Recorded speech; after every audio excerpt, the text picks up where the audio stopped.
vamos estudar um pouco mais, né, dessa doutrina que tanto nos auxilia no nosso caminhar. Quando me pediram para fazer a palestra hoje, eu procurando um tema, eu achei nesse livro e queria que vocês olhassem bem para que vocês possam adquiri-lo. É um livro, na psicografia do Chico, pelo espírito de Neio Lúcio, um espírito muito íntimo, né? Vamos chamar assim de Chico, Jesus no Lar. E esse livro retrata o primeiro evangelho no lar feito por Jesus. Toda a passagem de Jesus, ele se reunia na casa de Pedro e lá ele fazia as leituras sagradas, né, do Velho Testamento, esclarecia as pessoas, conversava com as pessoas, e lá então foi o início do evangelho no lar. Se vocês não fazem, aqueles que fazem, ótimo, aqueles que não fazem, procurem fazer, porque vai ajudar muito no nosso caminhar, a nossa vida. E nós vamos falar de um capítulo desse livro chamado Escola das Almas. E sempre Jesus, ele passava, né, as instruções das leituras do Velho Testamento, esclarecia aos participantes, né? E os participantes eram os discípulos, eram a família de Pedro e outras pessoas que comungavam lá com ele nesse estudo. E uma das que algumas pessoas, algumas senhoras, como Raquel, como a própria sogra de Pedro, interpelava muito Jesus. E numa bela noite, depois de ter feito os estudos, ela pergunta para Jesus, ela faz uma pergunta a Jesus fazer uma pergunta perguntando é bom, né? Senhor, afinal de contas, que vem a ser a vida no lar? E aí Jesus olhou para ela com um olhar, imagine Jesus aqui hoje, fazendo a reunião conosco aqui. Imagina o olhar que ele iria nos direcionar, no sentido de esclarecer, do esclarecimento e do aprendizado. E ele percebeu, né, que ela estava ainda, através do ensinamento daquela noite, muito ainda ansiosa e querendo aprender mais. E ela indaga ainda a Jesus. Iniciamos a tarefa entre flores para encontrar depois pesada colheita de espinhos. Se nós buscarmos, né, a nossa vida quando nascemos, é tudo lindo, enquanto bebês, né, enquanto pessoas ainda em tenridade, sem termos responsabilidade, sem sabermos muito o que está acontecendo ao nosso redor. Temos pessoas que nos protegem, né, pais, avós, tios, vamos ao médico regularmente, porque os pais nos levam. E a gente não sabe muito, então é tudo flor no início da nossa jornada dentro do lar. É tudo muito bacana, tudo muito bonito. À medida que nós vamos crescendo e tendo experiências e aprendizados, estudando, convivendo mais com as pessoas, a gente vai ver que as rosas que estavam no nosso jardim têm espinho. E a gente pode se machucar. Então, ela pergunta isso, né? Ela comenta isso com Jesus, quer dizer, no começo é tudo flores. E aí depois começamos a encontrar uma colheita de espinhos. E ela continua, né, nessa situação do questionamento. E Jesus, reparando, né, que a senhora da Galileia, a sogra de Pedro, era da Galileia, como todos, ele diz assim: o lar é a escola das almas, o tempo onde a sabedoria divina nos habilita, pouco a pouco, ao grande entendimento da humanidade.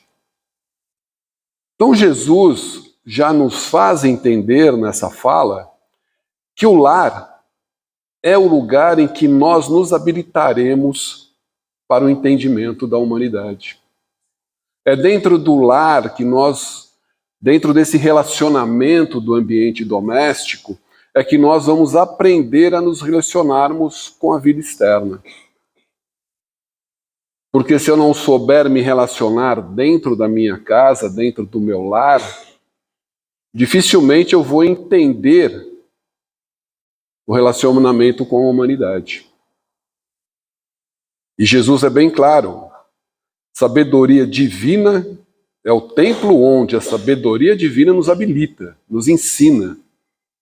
Joana de Ângeles, e quase em todos os seus livros da coleção psicológica dela, né, na psicografia de Divaldo Pereira Franco, ela nos fala isso, que o lar é o maior banco escolar que temos. É dentro do lar que nós tiraremos o diploma. E aí, sorrindo, Jesus pergunta a ela, imagina o mestre sorrindo e perguntando à sogra de Pedro: que fazes inicialmente as lentilhas, antes de servi-las à refeição? Ela, muito nervosa e titubeante, respondeu: naturalmente, Senhor, cabe-me lavá-las, levá-las ao forno, ao fogo, para que se façam suficientemente cozidas. Depois, devo temperá-las, tornando-as mais agradável ao sabor daqueles que irão saborear aquelas lentilhas. A lentilha era um prato muito comum na época de Jesus, entre os seus jantares. E aí pergunta ainda Jesus para ela: pretenderias também, porventura, servir o pão cru à mesa? E ela responde: de modo algum. Antes de entregá-lo ao consumo caseiro, compete-me guardá-lo ao calor do forno. Sem essa medida, não poderia servi-lo. Então repara que Jesus foi buscando o entendimento, como ele falava por parábolas, para que as pessoas absorvessem o entendimento. Ele pegou uma especiaria, a lentilha, o pão, que era o que se comia, e foi trazendo para o ambiente do que ele queria esclarecer. E aí o divino amigo considera, olhando para a sogra de Pedro, e comenta: há também um banquete festivo na vida celestial, onde os nossos sentimentos devem servir à glória do Pai. O lar, na maioria das vezes, é o cadinho santo ou o forno preparador. O que nos parece aflição ou sofrimento dentro dele é o recurso espiritual. Então, o que Jesus está querendo nos mostrar com isso, né? Quando ela pega o pão e coloca ao forno, ele compara o forno ao nosso corpo, onde está guardado o nosso pão. Está sendo preparado. E dentro dele o recurso espiritual, que é o nosso corpo, que é o nosso espírito, sendo preparado para novas experiências dentro do lar. Continua o mestre: o coração acordado para a vontade do Senhor retira as mais luminosas bênçãos de suas lutas renovadoras. Porque somente aí, de encontro uns com os outros, muito interessante isso, de encontro um com os outros, examinando aspirações e tendências que não são nossas, observando defeitos alheios e suportando-os, aprenderemos a desfazer as próprias imperfeições. Enquanto eu observar o outro, é observando o outro, é entendendo o outro que está comigo dentro do lar, é que eu vou entender as minhas imperfeições. É que eu acharei aonde que eu estou errando, aonde eu cometo as minhas falhas. Observando as tendências que não são nossas, disse o mestre. Porque nós temos a mania de olhar as tendências que não são nossas, dos nossos irmãos e dos mais próximos, que estão no nosso lar, e não olhar as nossas. Mas é através dessas tendências boas ou ruins dos outros que buscaremos as nossas imperfeições. Porque também somos imperfeitos. como qualquer outro que convive conosco dentro do nosso lar. Todos temos imperfeições. E segue o mestre. Nunca notou a rapidez da existência de um homem? A vida carnal é idêntica à flor da erva. Pela manhã emite perfume e à noite desaparece. O lar é um ligeiro curso para o nosso aperfeiçoamento, diz o mestre. Para a fraternidade que desfrutaremos na vida eterna. Sofrimentos e conflitos naturais em seu círculo são lições. Então, tudo que nós passamos e aprendemos dentro do nosso lar fará com que nós possamos ser mais fraternos, para que nós possamos desfrutar essa fraternidade na vida eterna. É nesse momento de desfrutar toda essa possibilidade de crescimento dentro do lar que nós conseguiremos atingir um ambiente fraterno para que possamos levar para a vida eterna. Porque, como disse o mestre, à noite, de dia a erva cheira bem, ela tem um aroma maravilhoso. E à noite desaparece. E isso acontecerá conosco se nós nos remetermos à parábola em que Jesus está querendo nos dizer, que chegará um momento em que o nosso corpo ficará aqui. E só o nosso espírito partirá. E como esse espírito chegará para ter a fraternidade, para que possamos desfrutar na vida eterna. E os sentimentos e sofrimentos, conflitos naturais no círculo doméstico são lições. Devemos encarar qualquer dificuldade que tenhamos dentro do lar, no relacionamento afetivo, como lições. Lições estas que vão servir para que nós possamos evoluir, crescer.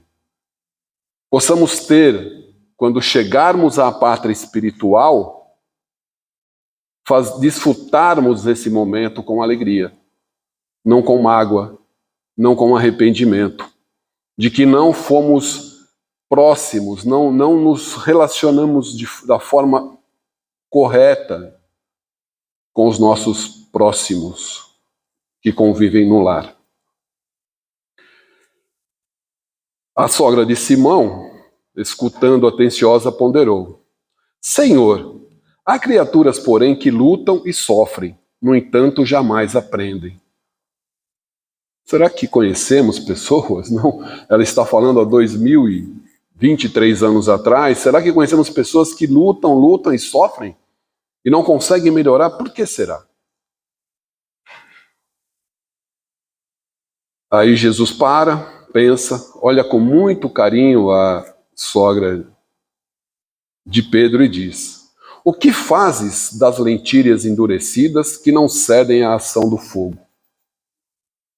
Ela responde: sem dúvida, atiro-os ao lixo, porque feririam a boca do comensal descuidado e confiante.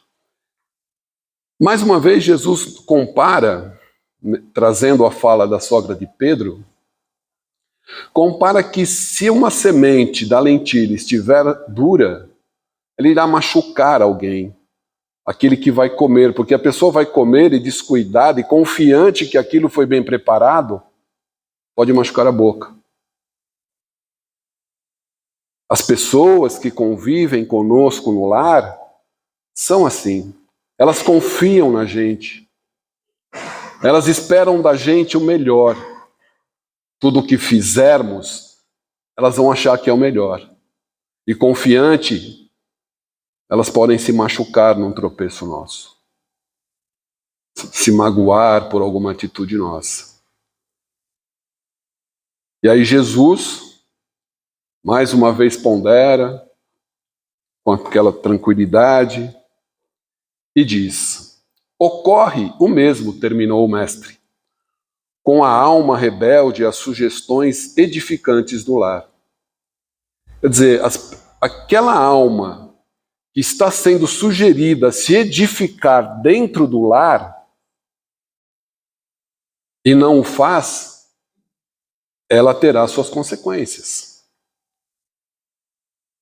Porque ele está tendo a oportunidade de, junto aos afetos e desafetos, provavelmente, porque no lar não é só lugar de gente boazinha, né? Assim, existem os afetos e os desafetos. E ser bonzinho com os afetos é bom. O pior é ser bonzinho com os desafetos. Mas ele diz, com a alma rebelde, as sugestões edificantes do lar. Continua o mestre. A luta comum mantém a fervura benéfica. Todavia, quando chega a morte, a grande selecionadora do alimento espiritual para os celeiros de nosso Pai, olha só. Quando chegarmos ao momento do nosso desencarne, da nossa passagem, será colhido o fruto que poderá ser levado ao Pai, ao celeiro celeste do Pai. Olha que interessante essa comparação, não é? As nossas boas atitudes, as nossas boas sementes, a nossa boa colheita será levada conosco para o celeiro do Pai após a nossa partida. Semente boa dá fruto bom.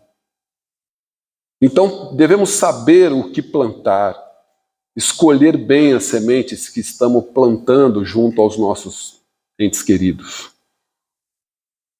E segue o mestre.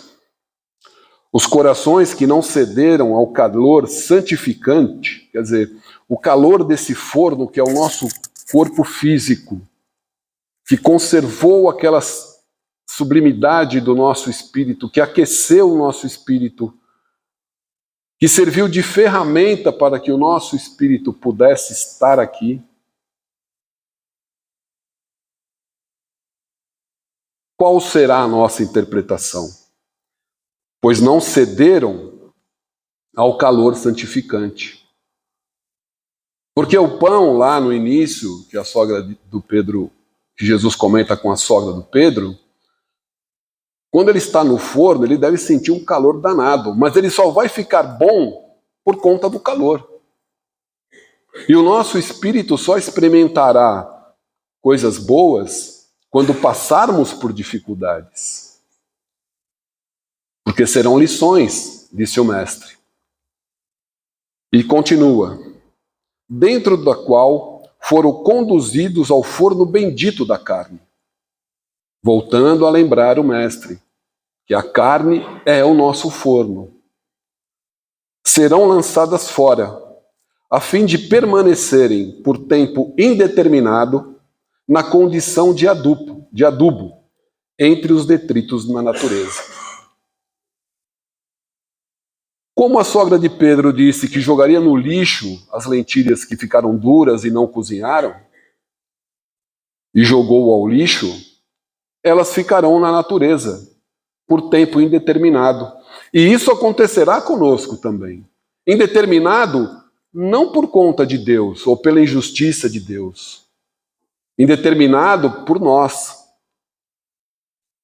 Porque se nós não buscarmos o nosso melhoramento, a nossa transformação, a nossa renovação, através das dificuldades, do convívio no nosso lar, no aprendizado com as dificuldades, com os tombos que a vida nos dá, como levantar um irmão que está próximo. Por isso que Jesus chama de escola das almas o lar. André Luiz tem uma frase em que ele diz assim, o lar não é só morada do corpo físico, é também das almas afins ou não, onde através das dificuldades vencidas, da oração, do amor, do entendimento, da compreensão, se transformar num templo divino.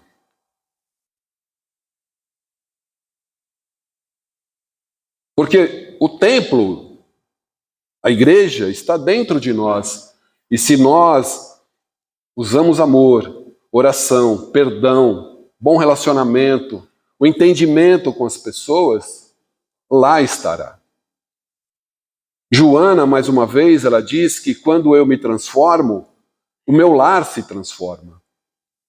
E não há nada melhor do que a oração e do que o perdão para que esse lar seja transformado. A partir da minha melhora, a partir da minha renovação, a partir da busca do entendimento comigo mesmo, compreender que esse corpo físico é o forno que está sendo preparado o pão do meu espírito, para que nós possamos realmente olhar para aquele irmão, olhar para o pai, para a mãe, com um olhar de amor, principalmente com o pai e com a mãe. Como a nossa amiga disse na abertura, pessoas que deram a vida a nós, permitiram que aqui estivéssemos reencarnados. E quantas vezes falhamos com eles. E ainda há tempo. Ainda há tempo. Porque o que passou já ficou, não tem como voltar. Mas podemos recomeçar, fazer coisas importantes daqui para frente. Por isso, mais uma vez aconselho, esse livro tem dicas, tem pensamentos, tem falas de Jesus importantíssimas para a nossa transformação, para a nossa melhora. Para que possamos compreender que ali, no convívio com os nossos irmãos dentro do lar, hoje como pais, amanhã como filhos, depois como irmãos, mas irmãos, porque somos todos filhos de um mesmo pai. O meu pai é filho de Deus. Se é filho de Deus, é meu irmão. Mas nessa reencarnação, por motivos que nós não sabemos e ainda bem, ele é o meu pai. E minha mãe foi minha mãe. Mas quem sabe que amanhã eu serei pai deles. É isso que nós temos que ter em mente. Porque tudo o que fazemos aqui, como disse o mestre, será colhido no celeiro do Pai Celestial. E o que estamos fazendo para ser colhidos no celeiro do Pai Celestial? Será que iremos ser jogados como aquela lentilha dura, jogados ao léu, jogados na natureza novamente? Para que sirva de adubo, claro, é importante. Não regredimos, o espírito não regride, mas ele pode parar de evoluir. E esse tempo indeterminado depende de cada um de nós. Ele pode ser de 100 anos, 1000 anos, ou de uma encarnação, ou dessa encarnação. Façamos o melhor agora. André Luiz tem uma oração que chama Tudo Passa. E ele diz, Emmanuel, não sei se é André Luiz ou Emmanuel, mas que diz assim que tudo passa. E que nós devemos fazer o seguinte, fazer o melhor que nós pudermos fazer.